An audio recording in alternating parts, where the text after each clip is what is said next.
आए बीड़ियों का धंधा करने वालों सुनो, आए तंबाकुओं के धंधे करने वाले सुनो, आए सूद और ब्याज के खाने वालों सुनो, आए लंबे चौड़े बैंक बैलेंस बनाने वालों सुनो, आए बैंकों की नौकरियां करने वालों सुनो। इमाम अहमद इब्न हंबल रहमतुल्लाह अलैह के पास एक बूढ़ी औरत आती है और कहती है, इमाम मोहतरम, कहा जी एक मसला पूछने आई हूं, मेरी मां बहनें सुने। उस जमाने की औरतें, और वो भी बूढ़ी औरतों में कितना तकवा हुआ करता था।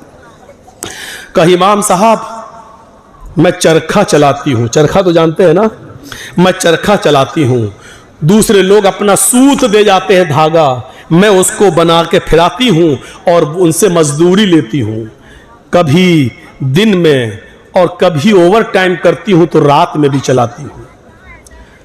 मैं चिराग जलाकर मैं चरखा चलाती हूं, जब मेरे पास तेल होता है तो मैं चिराग अपना जलाती हूं और सूत फिराती हूं।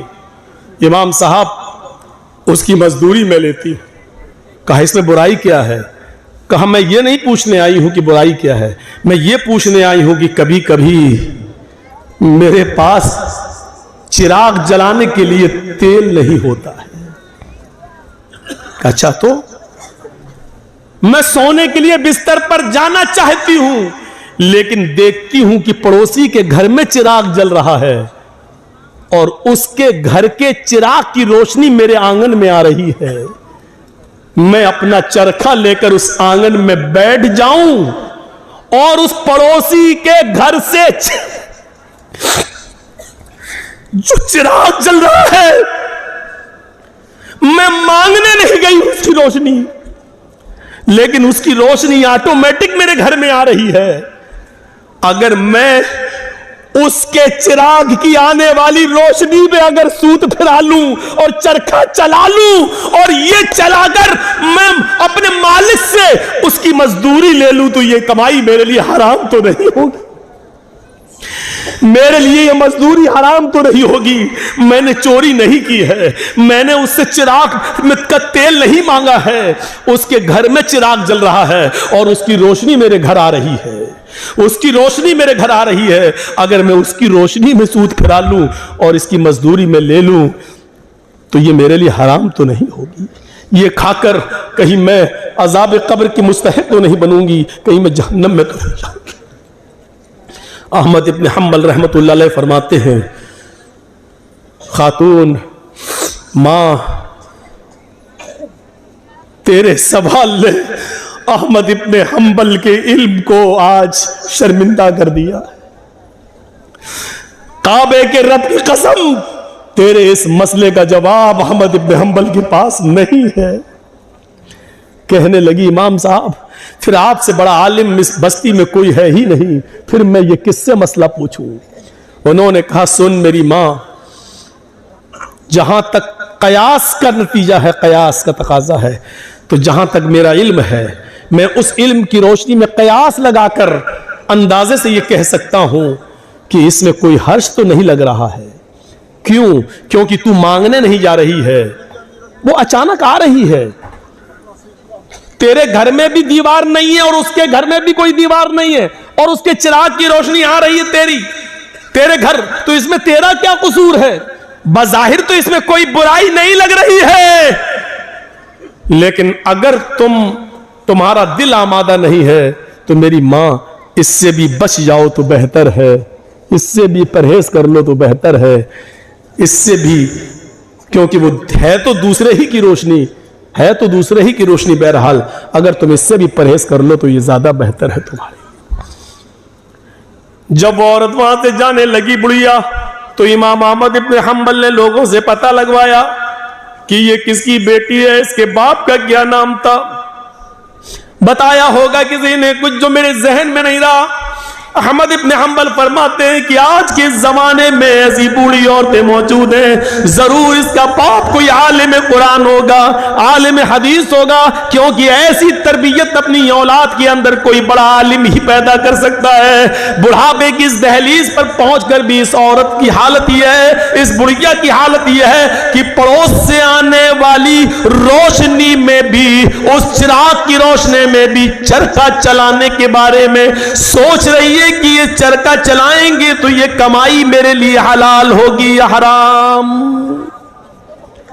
तब ऐसे लोगों की नमाजें अर्श से टकराएं और अल्लाह कबूल ना करे, ऐसा हो ही नहीं सकता है। मेरे भाइयों, इधर हम नमाज पढ़ के निकलते हैं, जो मैं सर बसजदा हुआ जमी पर तो आसमां से आने लगी ये निदा, तेरा दिल तो है सनम आशना, तुझे क्या मिलेगा नमाज में। एक हमारा तकवे का हाल ये है, एक हमारी परहेजगारी का हाल यह है कि यहां से निकले नमाज पढ़ के, मालिक यौमिद्दीन, तू कयामत के दिन का पूरा पूरा मालिक है। इय्याका नअबुदु व इय्याका नस्तईन, तेरी ही इबादत करते हैं, तुझसे ही मदद मांगते हैं। इहदिनस सिरातल मुस्तकीम, जो सीधा रास्ता उस पे चला और तमाम बुरे रास्तों से बचा ले। यहां ये दुआ मांग के हटे, सलाम अलैकुम व रहमतुल्लाह, सलाम अलैकुम व रहमतुल्लाह। जैसी सलाम फेरा और मस्जिद के बाहर निकलते ही जेब में बीड़ी रखी है निकाली और माचिस जलाई और सूरह दुखान की तिलावत शुरू, धुआं धक्कड़ शुरू। अभी 10 मिनट भी नहीं हुए ये कहते हुए कि इहदिनस सिरातल मुस्तकीम, आय अल्लाह हमको सीधे रास्ते पे चला, आय अल्लाह गंदे और गलत रास्तों से हमारी हिफाजत फरमा। अभी ये दुआ मांगे हुए 10 मिनट भी नहीं हुए और यहां आकर ये है हमारी इबादतों का और हमारी नमाजों का हाल। मेरे भाइयों, जायजा लो, इमाम अहमद इब्न हंबल के पास जो बूढ़ी औरत आती है, उस औरत के सवाल से जरा इबरत हासिल करो कि हमारी इबादतें अल्लाह के यहां कबूल हो भी रही होंगी या नहीं हो रही होंगी। सोचो तो सही, गौर तो करो। मेरे भाइयों, यहां आदि इब्ने उमैर है, जंग बदर में गिरफ्तार करके लाए जाते हैं। आदि इब्ने उमैर है, गिरफ्तार करके लाए जाते हैं, पकड़ के लाए जाते हैं, पैरों में बेड़ियां डाल दी जाती हैं। ये आदि इब्ने उमैर मुसाब इब्ने उमैर के भाई हैं, भाई मोमिन है और आदि काफिर है। मुसाब सहाबी और आदि काफिर, दोनों भाई हैं, सगे भाई हैं। अल्लाह के नबी सल्लल्लाहु अलैहि वसल्लम ने फरमाया कि जो गिरफ्तार करके काफिर लाए गए उनके पैरों में बेड़ियां डाल दो। आदि के पैरों में जब बेड़ियां डाली जाने लगी तो मुसाब इब्ने उमैर वहीं खड़े हो गए और जो उनके पैरों में बेड़ियां डाल रहा था सहाबी, आदि इब्ने उमैर के पैरों में वहीं खड़े होकर मुसाब इब्ने उमैर कहने लगे, आए सहाबी अपने दोस्त से, आए दोस्त इसके पैरों में बेड़ियां जरा टाइट डालो, यहां से कस दो, मैं इसको अच्छी तरीके से जानता हूं, ये लॉक तोड़ने में, जंजीर तोड़ने में बड़ा माहिर है, यहां से टाइट कर दो वरना ये तोड़ के भाग जाएगा।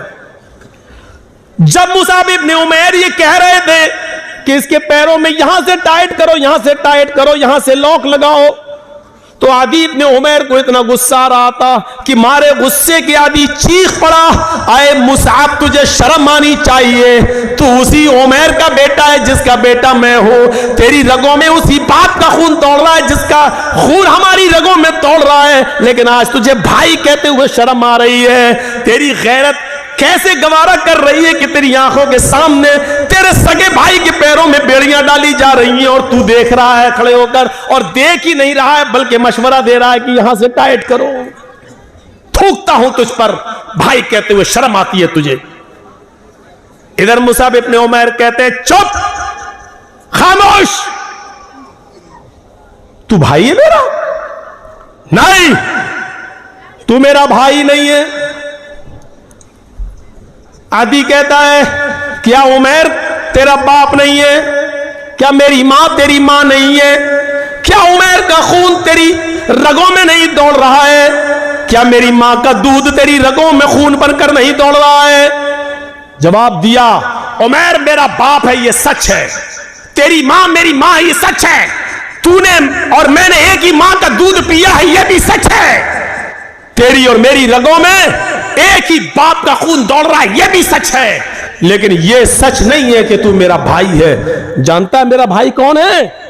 अदी ने कहा फिर कौन है अगर मैं तेरा भाई नहीं हूं? मेरा भाई वो है जो तेरे पैरों में बेड़ियां डाल रहा है?